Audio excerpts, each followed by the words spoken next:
అందరికీ శుభోదయం. సమగ్ర శిక్ష ఆంధ్రప్రదేశ్. నా పేరు వై రాఘవేంద్రమ్మ. అనంతపురం జిల్లా కేజీబీవి మైనార్టీ గుంతకల్ మండలంలోన తెలుగు ఉపాధ్యాయురాలుగా పనిచేస్తున్నాను. పిల్లలు అందరూ బాగున్నారా?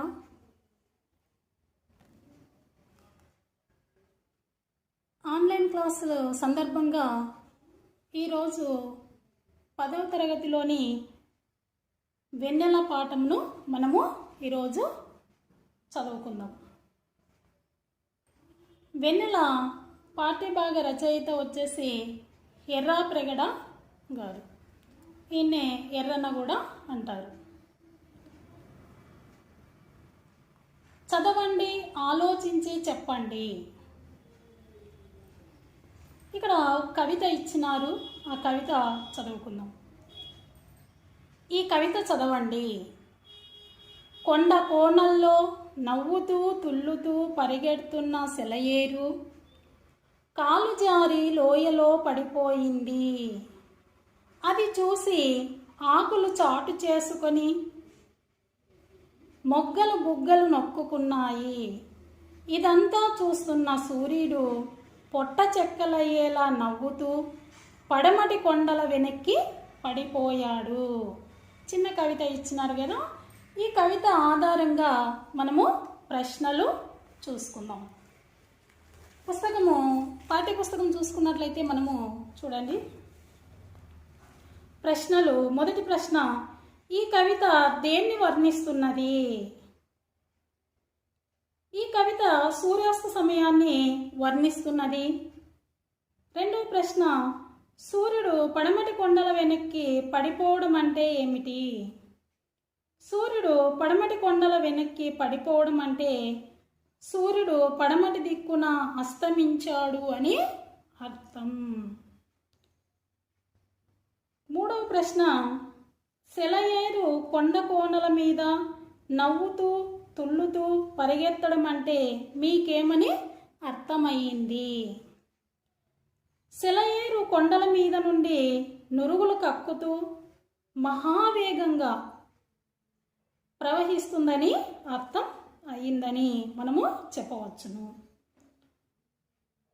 చివరి ప్రశ్న, వర్ణనాత్మకమైన కవిత్వం చదవడం వల్ల కలిగే ప్రయోజనాలేవి? దానికి మనము జవాబు చూసినట్లయితే, వర్ణనాత్మకమైన కవిత్వం చదవడం వల్ల ప్రకృతి పరిశీలనాసక్తి కలుగుతుంది. ప్రతి విషయాన్ని నిశితంగా గ్రహించే శక్తి కూడా కలుగుతుంది. మనసునకు ఆనందం కూడా కలుగుతుంది. రసాస్వాదన, కళాభిరుచి పెంపొందుతుంది అని మనము చెప్పవచ్చును. ఇంకా నేపథ్యం చూసుకున్నట్లయితే పాఠ్యాంశ నేపథ్యం వచ్చేసి, హిరణ్యకశిపుడు వనవిహారం చేసిన సందర్భంలోన ఇది మనకు తెలియజేసిన పాఠ్యాంశం. శ్రీ మహావిష్ణువు నృసింహావతారం ఎత్తి హిరణ్యకశిపుడనే రాక్షసుని చంపాడు. ఈ హిరణ్యకశిపుడు దేవలోకాన్ని జయించి అక్కడ విహారం అనేది చేస్తాడనమాట. ఆ సందర్భంగా ఎర్రన్న కవి వసంత ఋతువును, సాయం సమయాన్ని, చంద్రోదయాన్ని, వెన్నెలను వర్ణించాడు. హిరణ్యకశిపుడు వనవిహారం చేస్తుండగా ఒక రోజున సూర్యుడు అస్తమించాడు. రోజంతా తీవ్రమైన ఎండను ప్రసరింపజేసిన సూర్యుడు ఇంకా ఎక్కువ ఉష్ణతాపాన్ని పెంచితే రాక్షసరాజైన హిరణ్యకశిపుడు సహింపడేమో అన్నట్లు సూర్యుడు నెమ్మదిగా అక్కడ పక్కకు తొలగిపోయాడు. సూర్యుడు అస్తమించిన తర్వాత ప్రకృతిలో వచ్చిన మార్పులను, చంద్రోదయాన్ని ఎర్రన కవి గారు వెన్నెల పాఠంలోన వర్ణించడం జరిగింది.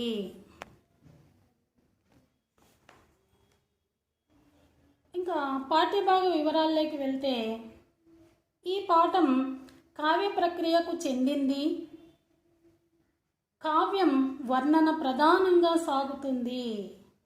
ప్రస్తుత పాఠ్యాంశం ఎర్రన్న నృసింహపురాణం తృతీయ ఆశ్వాసంలోనిది.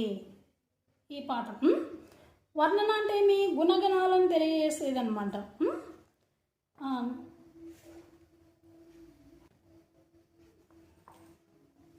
కవి పరిచయం చూసినట్లయితే మనము ఎర్రన్న గారి ఊహా చిత్రం పాఠ్యపుస్తకంలో ఉంది, చూడండి పిల్లలు. ఊహా చిత్రం. ఈయన కవిత్రయంలో మూడవ వాడు ఎర్రన్న. ఇక్కడ కవిత్రయము అంటే ఏమి మనం ముందు క్లాసుల్లోనే తెలుసుకున్నాం. ఏమి ఇక్కడ నన్నయ్య, తిక్కన్న, ఎర్రన్నను వచ్చేసి కవిత్రయం అని చెప్పినారు. ఇక్కడ కవిత్రయములోన మూడవ వారు ఎవరు? ఎర్రన్న గారు.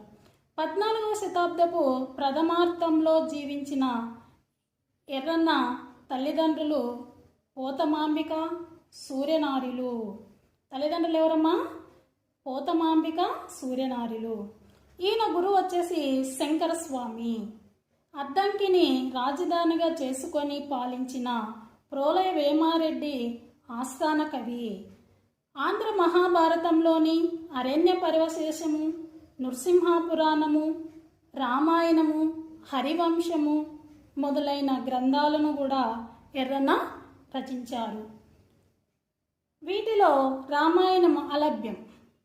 తన రామాయణ హరివంశాలను వేమారెడ్డికి అంకితం చేసిన ఎర్రన్న గారు భారతాన్ని రాజరాజ నరేంద్రునికి, నృసింహపురాన్ని అహోబిల నృసింహస్వామికి అంకితం ఇచ్చాడు. ఎర్రన్న రచనలో వర్ణనలు అధికంగా ఉంటాయి. తదనంతర కాలంలోని కవుల వర్ణనకు ఎర్రన్న వర్ణనలే ప్రేరణనిచ్చాయి. ప్రబంధ లక్షణమైన అష్టాదశ వర్ణనలో ఇంచుమించుగా అన్ని వర్ణనలు నృసింహపురాణంలోన కనిపిస్తాయి. ఎర్రన్నను ప్రబంధ పరమేశ్వరుడు అంటారు. ఇతని శివభక్తి పారమ్యాన్ని అనుసరించి శంభుదాసుడని కూడా పేరు వచ్చిందనమాట. ఎర్రన్న రచనా ప్రభావం పోతన మీద ఉన్నదని విమర్శకులు భావిస్తున్నారు. ప్రవేశిక. ఆ బాల గోపాలానికి ఆత్మీయ బంధువు ఎవరమ్మంటే చందమామని. చందమామ నుండి జాలువారే అమృతం వెన్నెల. అందమైన చందమామను చూపిస్తూ చందమామ రావే జాబిల్లి రావే, మనం చిన్నప్పటి నుంచి నేర్చుకున్న పాటనే కదా అమ్మ మన పెద్దవాళ్ళు అని ఈ పాటను పాడిస్తూ మనకి చిన్నప్పుడు గోరుముద్దలు కూడా తినిపిస్తూ ఉన్నారనమాట. ఇలా చందమామ రావే జాబిల్లి రావే అంటూ కమ్మని పాటను వినిపిస్తూ అమ్మ గోరుముద్దలు తినిపించడం మనందరికీ అనుభవంలోని విషయమే. చిన్నపిల్లలకు వెన్నెల అంటే ఎంతో ఇష్టం. శ్రీరామచంద్రుని అంతటి వాడే బాల్యంలో చందమామ కావాలని పోరు పెట్టాడంటే చూడండి కదా, చంద్రబింబం ఎంత ఆకర్షణీయమో తెలుస్తుంది. అటువంటి చందమామ వెలుగైన వెన్నెలను మహాకవులు, మన గొప్ప గొప్ప కవులు కూడా మన కవులంతా ఏం చేస్తున్నారు, కావ్యాల్లో ఎంతో అద్భుతంగా వర్ణించారు. ఇప్పటికీ కూడా వర్ణిస్తూనే ఉన్నారు. అమృత కిరణని ఆ అమూల్య సంపదను ఎంతో రమణీయంగా వర్ణించాడు ఈ నృసింహపురాణంలోన ఎర్రన్న గారు. ఆయన వర్ణనను ఆస్వాదిద్దాం.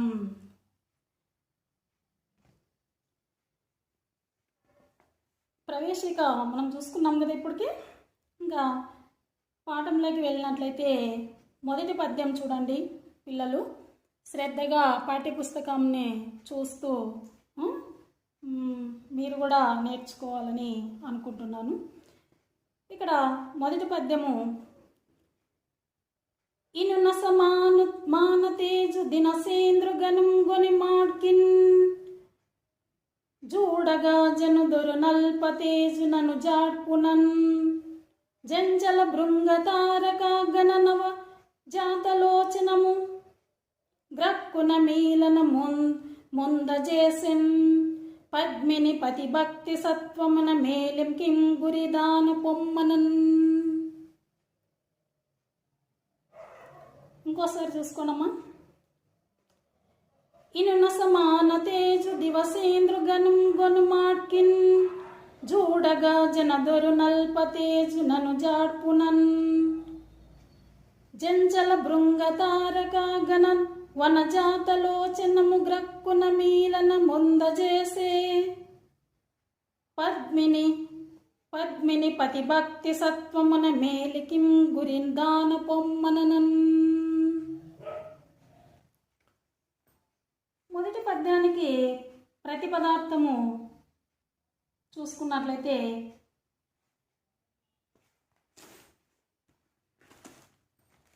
అసమాన తేజున్, అసమాన సాటి లేని, తేజున్ తేజస్సు గలవాడును, దివసేంద్రున్ ఇక్కడ సంధి పదం వచ్చింది, దివస ప్లస్ ఇంద్రున్ పగటికి రాజైన వాడును అయిన, ఇనన్ సూరిని, కనుగొన మార్కిన్ చూసే విధంగా, అల్పతేజున్ తక్కువ తేజస్సు గలవాడైన, వరుణ్ పరపురుషుని, చూడగాన్ చూడ్డానికి, చనదు తగదు అంటే ఏమి చూడకూడదు అని అర్థం, అనుచాట్పునన్ అనే విధంగా, పద్మిని తామర పద్మము, చంచల భృంగతారక గణ వనజాతలోచనము, చంచల అంటే ఏమి కదులుతున్నా, భృంగ తుమ్మెద అని, తారక కనుగ్రుడ్డు గల, గణ గొప్పది అయిన, వనజాత పద్మము అనే, లోచనమున్ తన కంటిని కన్నును అని అర్థం. పతి భక్తి సత్వమున్ మేలిమికిన్ కాలం అనే సూత్రధారి ప్రయత్నం వల్ల దిక్పాలక సమూహం ముందు నిశాసతి అంటే ఏమి రాత్రి అనే స్త్రీ సరసంగా నటిస్తూ ఉంది.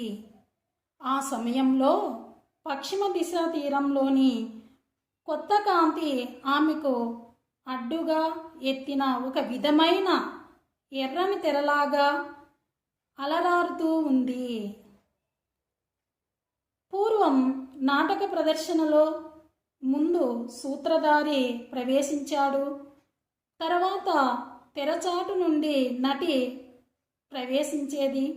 ఆ సంప్రదాయాన్ని కవి ఇక్కడ చక్కగా ఆవిష్కరించాడు ఈ పద్యంలో కదా.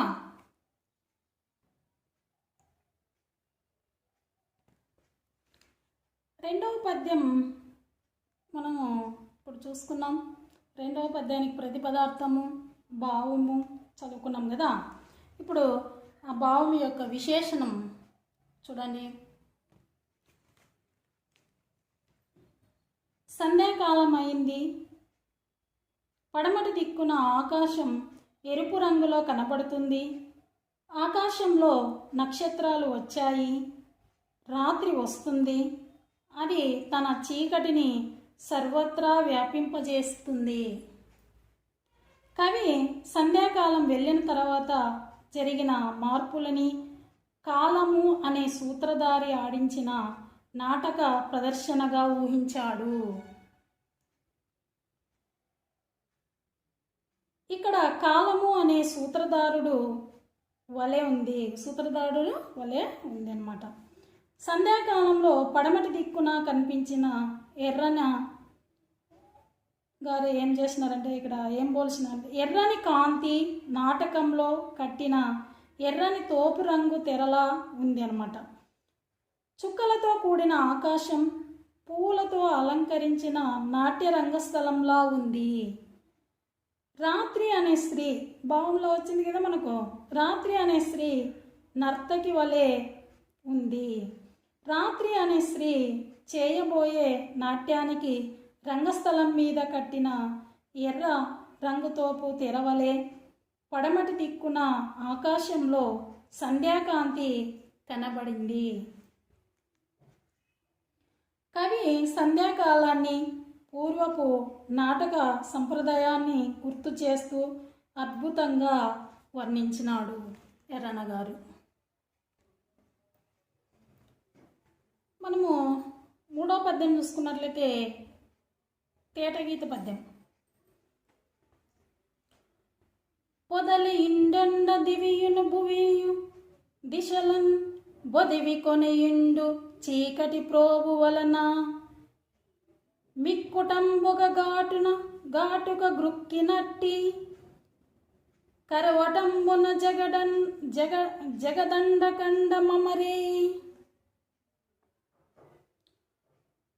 ఇంకోసారి చూసుకోనమ్మా.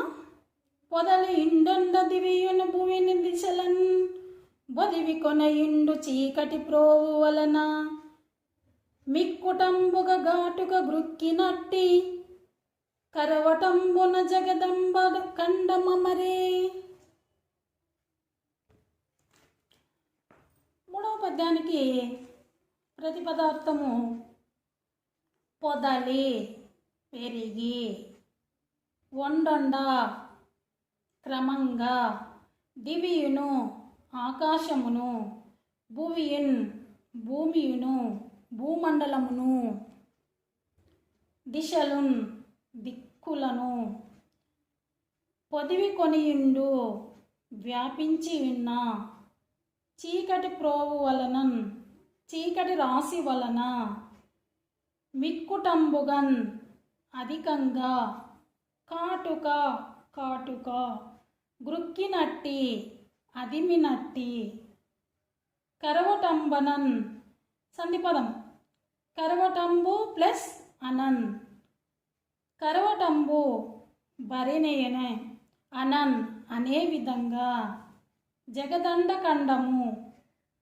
సంధిపదం వచ్చింది ఇక్కడ కూడా, జగత్ ప్లస్ అండ ఖండము, జగదండ బ్రహ్మాండము యొక్క ఖండము భాగము, అమరెన్ అమిరింది అని ప్రతిపదార్థము. మూడవ పద్యానికి భావం చూసుకోండమ్మా. అధికమైన చీకటి కారణంగా దిక్కులు, ఆకాశం, భూమి ఒకదానిలో ఒకటి కలిసిపోయి బాగా కాటుక నింపిన బరినెలాగా విశ్వమంతా నల్లగా కనిపించింది. మనం ఇంట్లో కాటుక బరిని చూస్తే ఏమని ఎలా కనిపిస్తుంది? మొత్తము నల్లగానే చీకట్లాగానే కనిపిస్తుంది కదా. ఇక్కడ బాగా కాటుక నింపిన బరినెలాగా విశ్వమంతా నల్లగా కనిపించింది అని కవి గారు వివరించారు చక్కగా కదా. ఈ భావం యొక్క విశేషం చూడండి. సంధ్యాకాలం తర్వాత చీకటి లోకమంతా వ్యాపించింది. ఆ చీకటిలో భూమి, ఆకాశం, దిక్కులు అన్నీ కూడా ఒకటిగా కలిసిపోయాయి.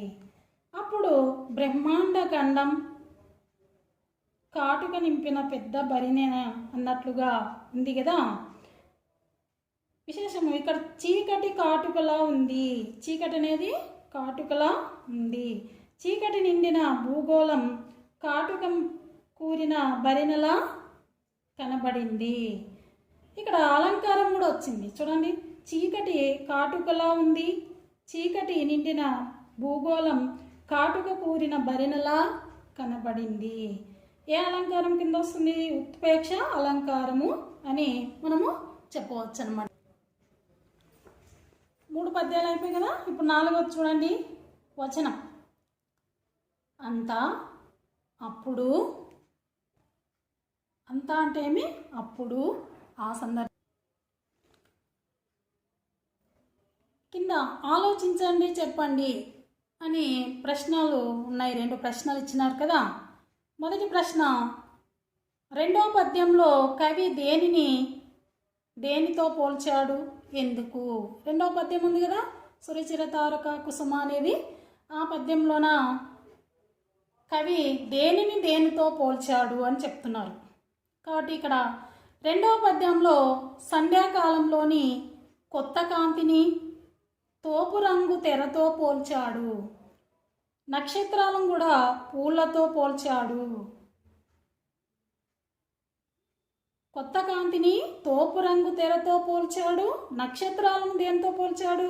పూలతో పోల్చాడు. ఆకాశాన్ని రంగస్థలంతో పోల్చాడు. చాలా ఇంపార్టెంట్ అమ్మ ఇది. దేనితో పోల్చాడు అనేది మనము గమనించాల్సి వస్తుందన్నమాట. సంధ్యాకాలంలోని కొత్త కాంతిని దేనితో పోల్చినాడు? తోపు రంగు తెరతో, నక్షత్రాలను పూలతో, ఆకాశాన్ని రంగస్థలంతో పోల్చడం జరిగింది. కాలాన్ని సూత్రధారిగా పోల్చాడు. ఈ 4 గుర్తుపెట్టుకోవాలి. కొత్త కాంతినేమో తోపు రంగు తెరతో పోల్చినాడు, నక్షత్రాలనేమో పూలతో, ఆకాశాన్నేమో రంగస్థలంతో, కాలాన్నేమో సూత్రధారిగా పోల్చడం జరిగింది కవి. రెండవ ప్రశ్న వచ్చేసి ఆకాశాన్ని కవి ఏమని వర్ణించాడు? రాత్రివేళ చుక్కలతో కూడిన ఆకాశాన్ని చూస్తే మీకెలా అనిపిస్తుంది? ఆకాశాన్ని కవి రాత్రి అనే స్త్రీ నాట్యం చేసే వేదికగా అనగా రంగస్థలంగా వర్ణించాడు. చుక్కలతో కూడిన ఆకాశాన్ని చూస్తే ప్రకృతి కాంత చుక్కల చీర కట్టుకొన్నదని నాకు అనిపిస్తుందని మనము ఈ పద్యాల ద్వారా తెలుసుకోవచ్చు అన్నమాట. ఇప్పుడు వరకు 3 పద్యాలు మనము చర్చించుకున్నాం కదా. ఇక ఇంటి పని చూద్దాం. ఇంటి పని వచ్చేసి మనకు రెండవ పద్యం స్టార్ గుర్తు పద్యం ఉంది కదా, కంఠస్థ పద్యం. ఈ కంఠస్థ పద్యానికి మనము ప్రతిపదార్థము, భావము చక్కగా అక్షర దోషాలు లేకోకుండా, పద్యం కూడా పాదభంగం లేకోకుండా చక్కగా రాసి మీ టీచర్స్కు వాట్సాప్ గ్రూపుల్లోన పెట్టాలి. ఈ రెండవ పద్యము స్టార్ గుర్తు పద్యం. బాగా చదువుకొని అక్షర దోషాలు లేకోకుండా, పాదభంగం లేకోకుండా ప్రతిపదార్థము, భావము రాయాలి. అలాగే ఈ ఎర్రన్న గురించి కవి పరిచయం ఉంది కదా మనకు. ఈ కవి పరిచయం కూడా చాలా ఇంపార్టెంట్. ఈ కవి పరిచయం కూడా మనము బాగా నేర్చుకొని కవి యొక్క రచనలు ఆయన యొక్క మళ్ళా పేర్లు వచ్చినాయి కదా, ప్రబంధ పరమేశ్వరుడు, శంభుదాసుడు అని బిరుదులు కూడా వచ్చినాయి కదా. ఈయన గురించి కూడా చక్కగా నేర్చుకొని అవగాహన చేసుకొని మంచిగా రాసి వాట్సాప్ గ్రూపుల్లోన పెట్టాలని కోరుతున్నాను. ఇంతటితోన ఈ తరగతిని ముగిద్దాం. మళ్ళీ మరో తరగతిలోన మరో వీడియోతోన మనము కలుసుకుందాం. ఈ అవకాశం ఇచ్చిన పెద్దలందరికీ కృతజ్ఞతలు తెలుపుకుంటున్నాను. సాటిలేని తేజున్ తేజస్సు గలవాడును దివసేంద్రున్. ఇక్కడ సంధి పదం వచ్చింది. దివస ప్లస్ ఇంద్రున్.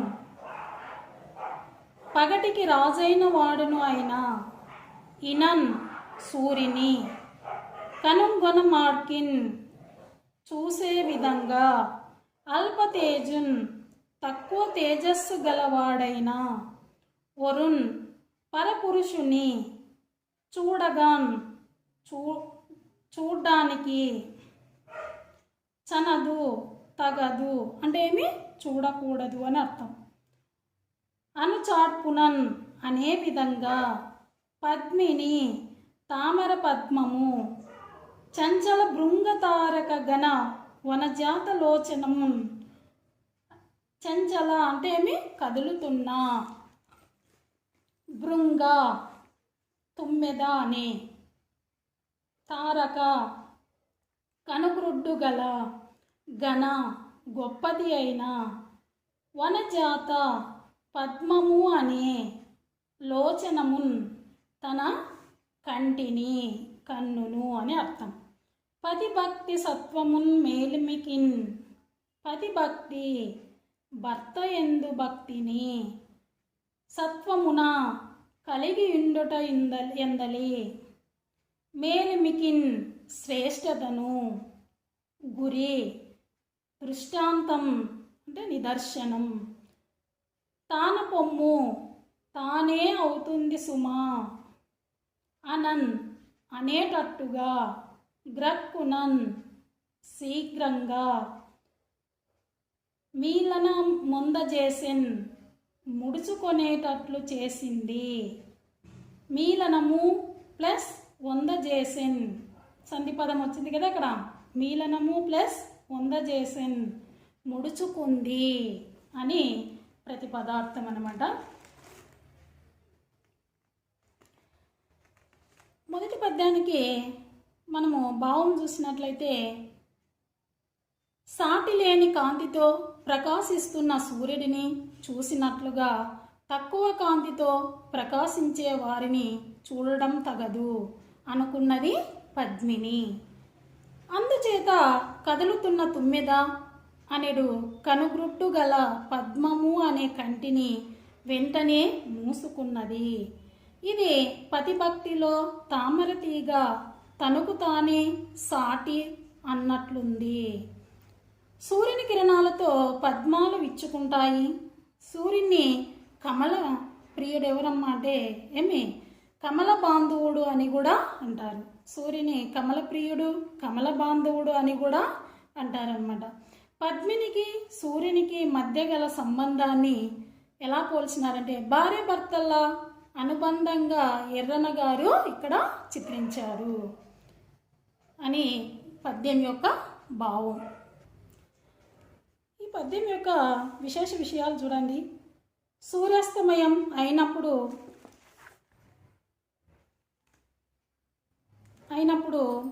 పద్మములు సహజంగా ముడుచుకుంటాయి.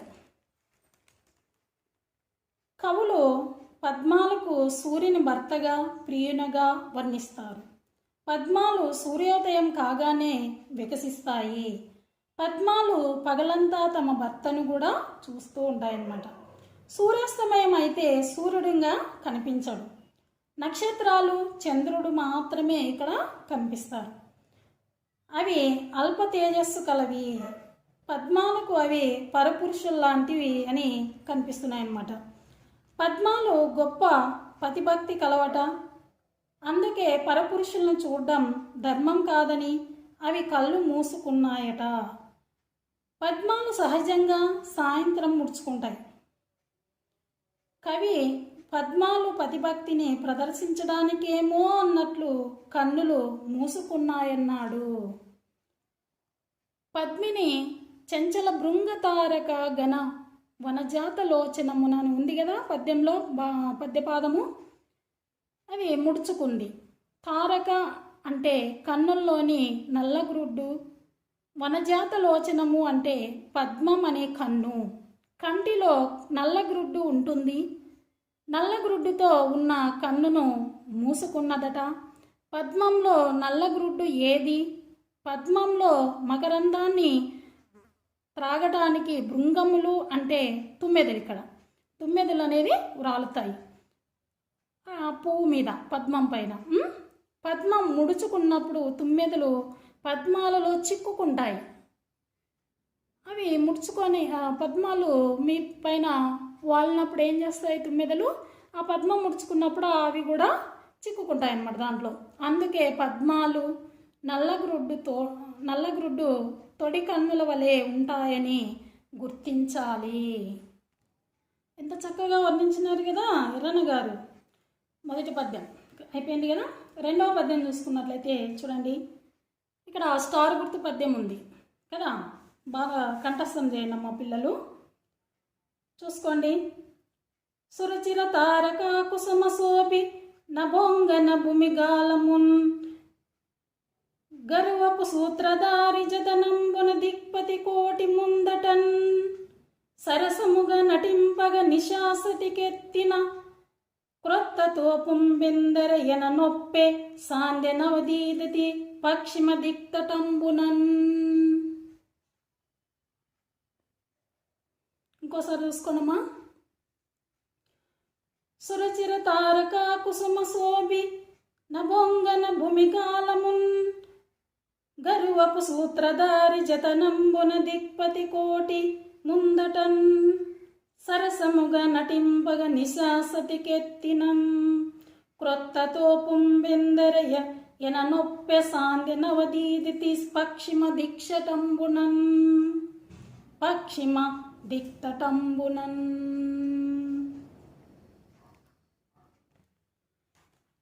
రెండవ పద్యానికి ప్రతిపదార్థము సురచిర తారక కుసుమ శోభి నభొంగన భూమిన్ అని ఉంది కదా. ఇక్కడ సురచిర అంటే మంచి అందమైన, తారక నక్షత్రాలనే అంటే చుక్కలనే, కుసుమ పూలచే, శోభి అలంకరింపబడిన, నభం ఆకాశమనే, అంగన భూమిన్ రంగస్థలంపై అంటే వేదికపై, కాలమన్ ఇక్కడ సంధిపదం వచ్చింది. కాలమన్ అంటే ఏమి? కాలము ప్లస్ అన్, కాలము అనే. గరువపు సూత్రధారి, గరువపు అంటే గొప్పగా, సూత్రధారి, సూత్రధారి అంటే దర్శకుడు అన్నమాట, నాటకం ఆడించేవారు కూడా అంటారు. జతనంబునన్ ప్రయత్నపూర్వకంగా, దిక్పతి కోటి ముందటన్, దిక్పతి కోటి దిక్పాలకుల సమూహం, ముందటన్ ముందు, ముందు అంటే ఎదుట అని. సరసముగాన్ రసవంతముగా, నటింపగన్ నటించడానికి, నాట్యం చేయడానికి సిద్ధపడిన అని అర్థం. నాట్యం చేయడానికి సిద్ధపడిన వారిని నటింపగన్. నిశాసతికిన్ రాత్రి అనే స్త్రీకి అడ్డంగా అని అర్థం. ఎత్తిన నిలిపిన. క్రొత్త తోపు పేదెర్ పెందెర్. క్రొత్త అంటే ఏమి? క్రొత్తదైన. తోపు ఎర్రని రంగు గల, తోపు రంగు గల. పెందెర సంధిపదం వచ్చింది ఇక్కడ. పెను ప్లస్ తెర, పెద్ద తెర ఏమో. అనన్ అన్నట్టుగా. పశ్చిమ దిక్తటంబునన్, పశ్చిమ దికన్ పడమటి దిక్కు యొక్క, తటంబునన్ తీరంలోని. సాంధ్య నవదీదితి సాంధ్య సంధ్యకు సంబంధించిన అంటే ఏమి? సంధ్యాకాలపు అని అర్థం. నవదీదితి కొత్త వెలుగు, ఓపెన్ ప్రకాశించింది అని ప్రతిపదార్థం ఈ పద్యానికి. రెండవ పద్యానికి భావం చూసుకోండి పిల్లలు. ప్రకాశించే చుక్కల పూలతో అలంకరింపబడిన ఆకాశం అనే రంగస్థలం మీద కాలం అనే సూత్రధారి ప్రయత్నం వల్ల దిక్పాలక సమూహం ముందు నిశాసతి అంటే ఏమి? రాత్రి అనే స్త్రీ సరసంగా నటిస్తూ ఉంది. ఆ సమయంలో పశ్చిమ దిశ తీరంలోని కొత్త కాంతి ఆమెకు అడ్డుగా ఎత్తిన ఒక విధమైన ఎర్రని తెరలాగా అలరారుతూ ఉంది. పూర్వం నాటక ప్రదర్శనలో ముందు సూత్రధారి ప్రవేశించాడు.